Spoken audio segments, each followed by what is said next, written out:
Hello students, मैं self संतोष Rana sir. आज मैं आप लोग को एनसीईआरटी के अंतर्गत भूगोल विषय पढ़ाने के लिए जा रहा हूँ और क्लास 9 का। तो ये जो क्लास है वो क्लास 9 के बच्चे जो कि जै के विद्यार्थी हैं, सीबीएसई के विद्यार्थी हैं, बोर्ड के विद्यार्थी हैं, तो उनके लिए बहुत ही लाभकारी है। साथ ही साथ प्रतियोगिता परीक्षा की तैयारी करने वाले विद्यार्थियों के लिए बहुत ही लाभदायक होगा, क्योंकि एनसीईआरटी का बुक है। और आप लोग को मालूम होगा कि एनसीईआरटी में जो फैक्ट्स होते हैं प्रतियोगिता परीक्षाओं में उनको मानक माना जाता है। तो ये बहुत ही महत्वपूर्ण है भूगोल विषय के अंतर्गत। आज हम लोग कक्षा 9 का जो पहला चैप्टर है भारत आकार और स्थिति, इसके विषय में हम लोग जानकारी प्राप्त करेंगे। तो इस चैप्टर को मैंने 5 भागों में विभाजित किया। पहला भारत का परिचय, दूसरा भारत का आकार, तीसरा भारत की स्थिति, चौथा भारत और विश्व, और अंत में भारत के पड़ोसी देश। ठीक है, तो आज हम लोग इसका अध्ययन करेंगे। सबसे पहले भारत के परिचय के बारे में संक्षिप्त परिचय जानेंगे। भारत दुनिया का एक बहुत ही महत्वपूर्ण देश है और भारत की संस्कृति हमेशा से समृद्ध रही है। प्राचीन संस्कृति काफ़ी समृद्ध रही है, दुनिया हमेशा हमसे सीखा है। और अगर भूगोल के दृष्टिकोण से देखेंगे तो भारत ऐसा देश है जहाँ पर दुनिया का लगभग सभी प्रकार के उच्चावच लक्षण देखने को मिलते हैं। यहाँ पहाड़ भी है, पर्वत भी है, पठार भी है, मैदान भी है, मरुस्थल भी हैं। तो दुनिया का सारा उच्चावचीय लक्षण भारत में है और यही कारण है कि भारत और भारत के पड़ोसी देशों को मिला करके इसे क्या नाम दिया गया, भारतीय उपमहाद्वीप। ठीक है, तो भारतीय उपमहाद्वीप। तो भारत भौगोलिक दृष्टिकोण से भी और ऐतिहासिक दृष्टिकोण से भी एक बहुत ही समृद्ध राष्ट्र रहा है और आगे भी रहेगा। तो आज हम लोग सबसे पहले फिर शुरू करते हैं परिचय के बाद। छोटा सा परिचय मैंने दिया भारत के विषय में, हालांकि भारत का तो बखान किया जाए तो काफ़ी कम है। तो अब हम लोग जानेंगे दूसरा टॉपिक जो आकार है, भारत का आकार, इसके विषय में। तो आकार के अंतर्गत सबसे पहले हम लोग क्षेत्रफल जानेंगे कि भारत का क्षेत्रफल कितना है। तो भारत का क्षेत्रफल 32.8 लाख वर्ग किलोमीटर है। ठीक है, और प्रतिशत के दृष्टिकोण से दुनिया का 2.4% भारत अपना स्थान रखता है। अगर हम दुनिया को 100% माने उसके क्षेत्रफल को, तो वो भारत के अंतर्गत 2.4% आता है।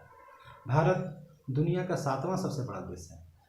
भारत दुनिया का 7वां सबसे बड़ा देश है। तो इससे बड़े दुनिया में 6 देश और हुए, तो वो कौन कौन से हैं इसको याद हम लोग को रखना होगा। भारत से जो 6 बड़े देश हैं वो हैं, पहला रूस है, दूसरा कनाडा है, तीसरा यूएसए है, चौथा चाइना है, पांचवा ब्राज़ील है, छठा ऑस्ट्रेलिया है और 7वां में मेरा भारत है। दुनिया का जो सबसे बड़ा देश है क्षेत्रफल के दृष्टिकोण से वो रूस है। देखिए यहाँ पर ये एशिया महाद्वीप बना है, इसमें सबसे ऊपर में रसिया है। और आपको मालूम होना चाहिए रसिया का जो क्षेत्रफल है वो 170.9 लाख वर्ग किलोमीटर उसका क्षेत्रफल है। ठीक है ना, और ये बहुत ही महत्वपूर्ण है। वहाँ पर काफ़ी एक तरह से बोला जाए कि इतनी विशालता है कि वहाँ अलग अलग मानक समय रखा गया है। हमारे देश में तो एक ही मानक समय है, मानक या मोतर है। ठीक है ना, तो ये चीज़ है, समय का निर्धारण वहाँ पर अलग अलग क्षेत्र में अलग अलग होता है, वो विशालता के कारण इतना विस्तार है उसका। खैर वो तो बात की बात हो गई। तो ये रसिया विश्व का सबसे बड़ा देश हो गया और सबसे छोटा देश विश्व का वेटिकन सिटी जो कि यूरोप में है। तो सबसे बड़ा देश रसिया हो गया, उसका क्षेत्रफल 170.9 लाख वर्ग किलोमीटर। दुनिया का सबसे छोटा देश वेटिकन सिटी जो कि इटली के अंदर में है, रोम के पास। तो ये आप लोग जाने। अब हम लोग जानेंगे भारत के सीमाओं के बारे में। देखिए भारत का जो सीमा है उसको 2 भागों में विभाजित किया गया, स्थलीय सीमा और समुद्री सीमा। ये जो इंडिया का मैप मैंने बनाया है, यहाँ पर समुद्र से जो लगा हुआ है उसको तटीय सीमा है, समुद्र तटीय सीमा कहते हैं। और जो स्थलीय भागों से जो लगा हुआ है ना, पड़ोसी देशों के साथ, उसको स्थलीय सीमा कहते हैं। तो भारत का जो स्थलीय सीमा है उसकी लंबाई 15,200 किलोमीटर है। और भारत का जो समुद्र तटीय सीमा है द्वीपों को मिलाकर के, इसमें अंडमान निकोबार द्वीप समूह और अरब सागर के द्वीप समूहों के तटीय सीमाओं को भी जोड़ करके अगर हम जोड़ें तो 7,516.6 किलोमीटर लंबा है भारत का समुद्र तटीय सीमा। ठीक है, अब हम लोग जानेंगे भारत की स्थिति के बारे में, इसकी चौहद्दी के बारे में, कि भारत के उत्तर में, पश्चिम में, पूर्व और दक्षिण में क्या है ना, इनके बीच में भारत स्थित है। तो भारत का जो उत्तरी भाग में जो है हिमालय पर्वतमाला, महान हिमालय स्थित है, ये धनुषाकार में स्थित है। ठीक है, भारत की उत्तरी सीमा पर ये स्थित है। भारत के पूर्वी भाग में बंगाल की खाड़ी स्थित है। भारत के दक्षिणी भाग में हिंद महासागर है और भारत के पश्चिमी भाग में अरब सागर है। ठीक है, हालांकि ये अरब सागर और बंगाल की खाड़ी हिंद महासागर का ही एक पार्ट है, लेकिन अलग अलग नाम है, तो उसको मैंने बतलाया। भारत के आकृति को जब हम लोग देखते हैं तो 22 डिग्री अक्षांश, यहाँ पर 22 डिग्री अक्षांश है। 22 डिग्री अक्षांश से दक्षिण की ओर जब जाते हैं तो भारत नीचे संकरा होते जाता है, त्रिभुजाकार। उसका जो प्रायद्वीपीय पठार तो है भारत का त्रिभुजाकार है, तो वहाँ 22 डिग्री अक्षांश से भारत दक्षिण की ओर जो है सो पतला होते जाता है, संकरा होते जाता है, नैरो होते चला जाता है। तो इसको ध्यान में रखिएगा आप लोग। ठीक है, और भारत का अक्षांशीय और देशांतरीय विस्तार के बारे में बात करेंगे। देखिए भारत कितना जो है सो किन किन अक्षांशों के बीच में और किन देशांतरों के बीच में स्थित है, वो भारत की स्थिति में हम लोग जानेंगे। लेकिन यहाँ पर जो अक्षांशीय और देशांतरीय विस्तार जो भारत का है वो 30 डिग्री का अंतर आता है।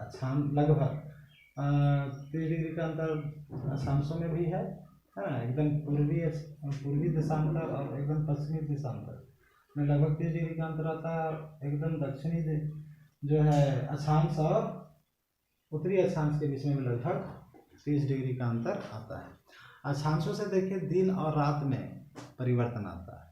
अक्षांशों के अंतर के कारण जो है सो अलग अलग क्षेत्रों में दिन बड़े होंगे, रात छोटे होंगे, रात बड़े होंगे, दिन छोटे होंगे। तो इस प्रकार का जो हम लोग को वेरिएशन देखने को मिलता है वो अक्षांश के कारण, और देशांतर के कारण हम लोगों में समय में अंतर देखने को मिलता है। लेकिन भारत के पश्चिम भाग, एकदम पश्चिम भाग और भारत के एकदम पूर्वी भाग में 30 देशांतर का अंतर है। और यही कारण है कि अरुणाचल में और गुजरात में जो है सो हम देखते हैं तो लगभग 2 घंटे का अंतर आ जाता है 30 डिग्री देशांतर के अंतर के कारण, क्योंकि 1 मिनट लगता है सूर्य को, 4 मिनट का समय लगता है 1 डिग्री देशांतर को तय करने में सूर्य को। तो 15 डिग्री देशांतर को पार करने में सूर्य को 1 घंटे का समय लगता है। तो इस प्रकार 30 डिग्री देशांतर को पार करने में सूर्य को कितना लगेगा, 2 घंटा। इसलिए अरुणाचल प्रदेश में और गुजरात में जो स्थानीय समय है उसमें 2 घंटे का अंतर आ जाता है। ये महत्वपूर्ण है, इसको दिमाग में रखिएगा।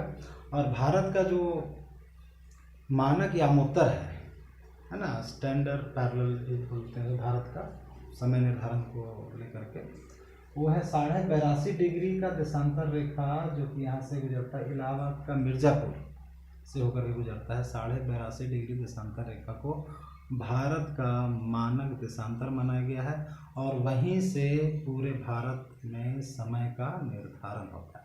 हम लोग जो घड़ी मिलाते हैं इसी देशांतर से समय का निर्धारण होता है। ठीक है, तो ये चीज़ें आप लोग जाने समझे, बहुत महत्वपूर्ण था इसको समझना। ठीक है ना।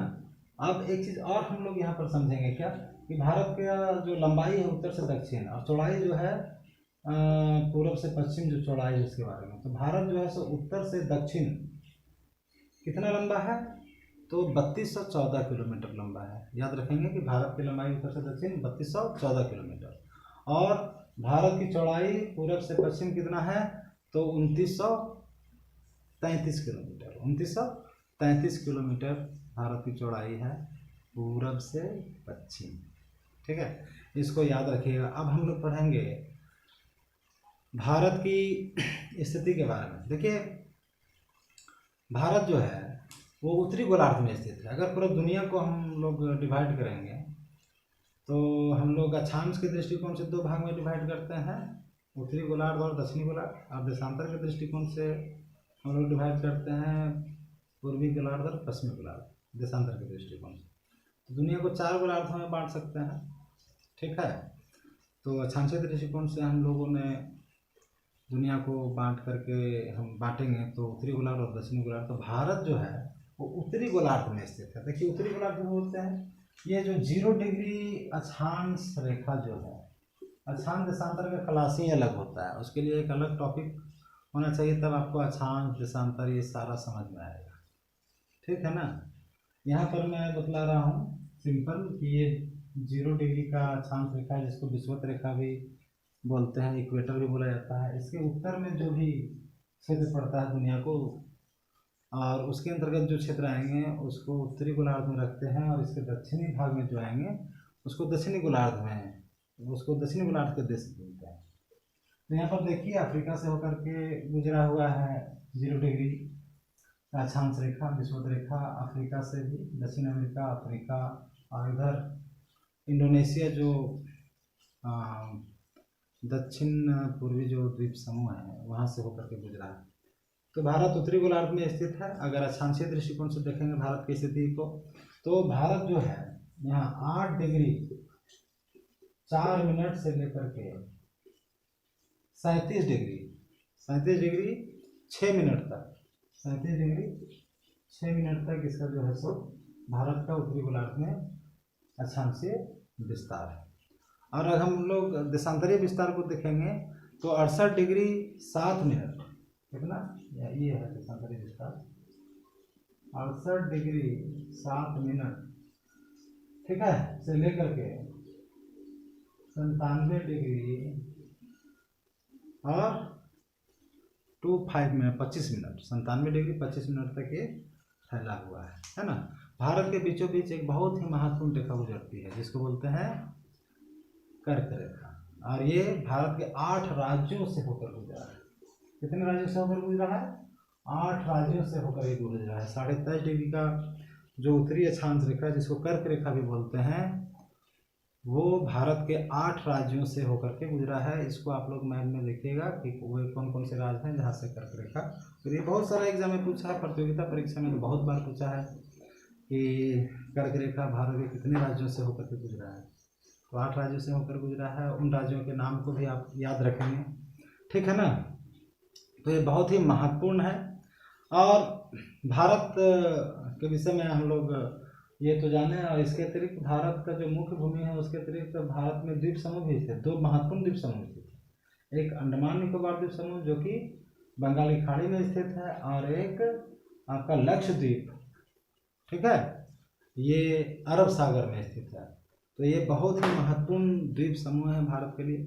पहले अंग्रेज लोग जो काला पानी की सज़ा देते थे भारतीयों को, जब भारतीय राष्ट्रीय आंदोलन चल रहा था, तो काला पानी की सज़ा यहीं पर अंडमान निकोबार द्वीप समूह भेज देता था। तो ये बहुत ही महत्वपूर्ण है। और अंडमान निकोबार द्वीप समूह में एक महत्वपूर्ण बात यह है कि इंदिरा पॉइंट का नाम आप लोग सुने होंगे, भारत का सबसे दक्षिणतम बिंदु, ठीक है ना, इंदिरा पॉइंट। तो वो निकोबार द्वीप में स्थित है यहाँ, ठीक है। लेकिन 2004 ईस्वी में जो सुनामी आई थी, तो उस सुनामी के कारण जो है सो ये इंदिरा पॉइंट अभी जलमग्न हो गया है ना, जलमग्न हो गया सुनामी के कारण। तो ये बहुत ही महत्वपूर्ण है।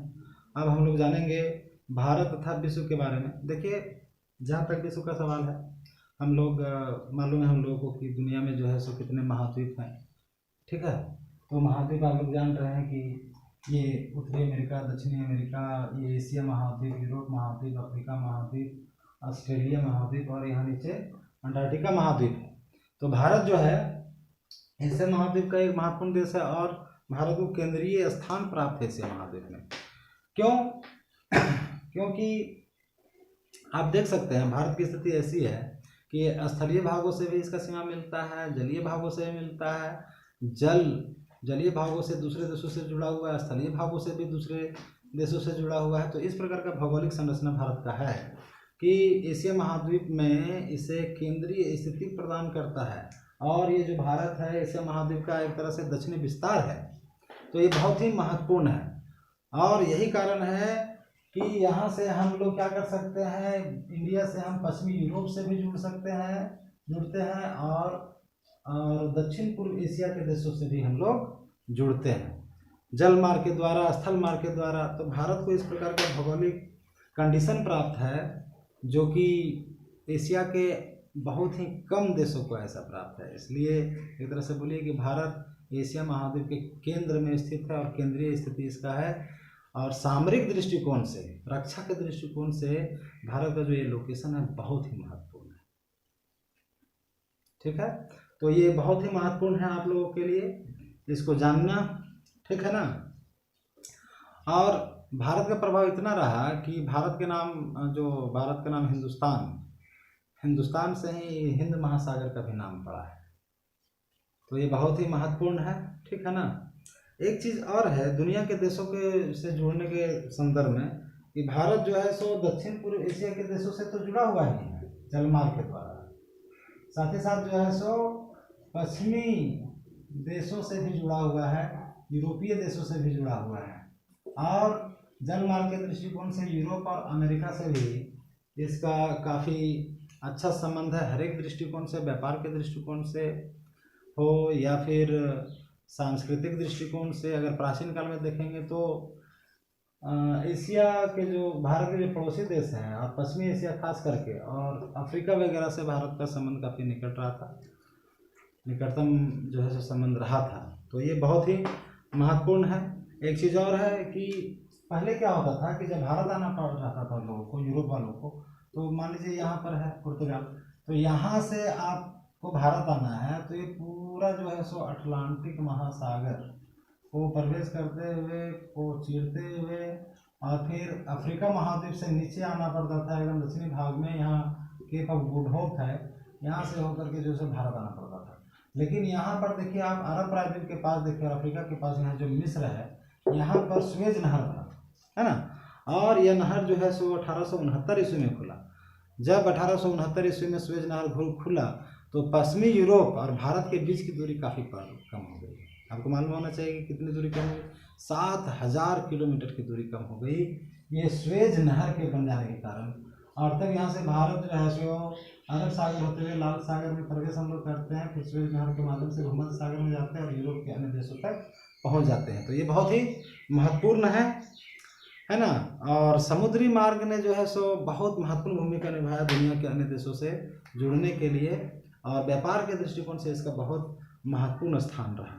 ठीक है ना।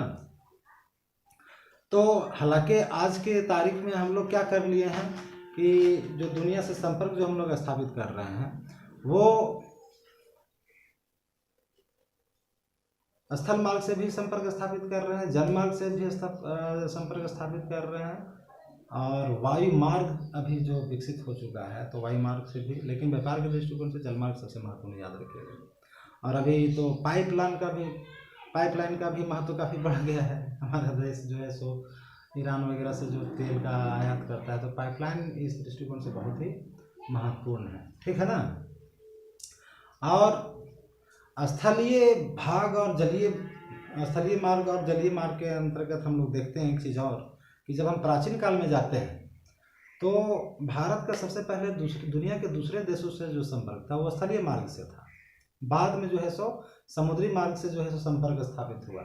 और ऐसा है कि प्राचीन काल में, जैसा कि मैंने परिचय में बतलाया था, कि भारत से दूसरे देशों में बहुत सारा ज्ञान गया, उपनिषदों का ज्ञान, रामायण का ज्ञान, पंचतंत्र की कहानियों के बारे में जो लोग पढ़े, ये सारी चीज़ें जो हैं, और भारत का जो दशमलव प्रणाली है, ये सारी चीज़ें भारत से दूसरे देशों में स्थल मार्गों के माध्यम से ही गया। बाद में जब अंग्रेज आए, है ना, वास्को डी गामा आया, तब जो है सो भारत में जो है सो जलमार्ग का विकास हुआ। उसके बाद काफ़ी तेज़ी से और व्यापार में काफ़ी वृद्धि हुई। ठीक है।